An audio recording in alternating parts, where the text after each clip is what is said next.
அனைவருக்கும் வணக்கம். இப்போ நீங்கள் பார்த்து கொண்டு இருப்பது தான் வெள்ளை நிற குண்டுமணி. குண்டுமுத்துன்னு சொல்லுவாங்க, குண்டுமணின்னு சொல்லுவாங்க. இதிலே பச்சை கலரு, மஞ்சள் கலரு, கருப்பு கலரு நிறைய விற்கிறாங்க. ஒரு சிலர் உண்மையான குண்டுமணியும் விற்கிறாங்க, நான் இல்லைன்னு சொல்ல. அதிக பேர் என்ன பண்ணுறாங்கன்னா, இந்த குண்டுமணியில் கலர் பூசி பெயிண்ட் அடித்து பச்சை குண்டுமணி, சிவப்பு குண்டுமணின்னு வியாபார ரீதியாக விற்கிறாங்க. இது உண்மையான குண்டுமணி கிடையாது. இந்த குண்டுமணி எப்படி கண்டுபிடிக்கிறது?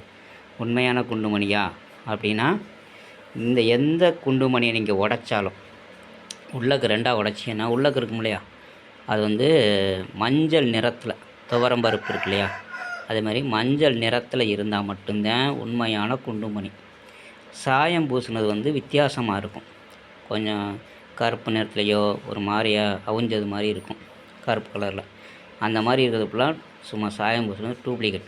அதை வாங்கி நீங்கள் ஆன்மீகத்தில் பயன்படுத்தினாலும் சரி, அல்லது மருத்துவத்துக்கு பயன்படுத்தினாலும் சரி, அது வேலை செய்யாது.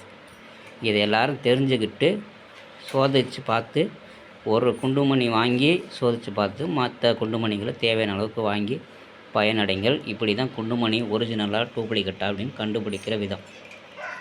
அனைவருக்கும் நன்றி.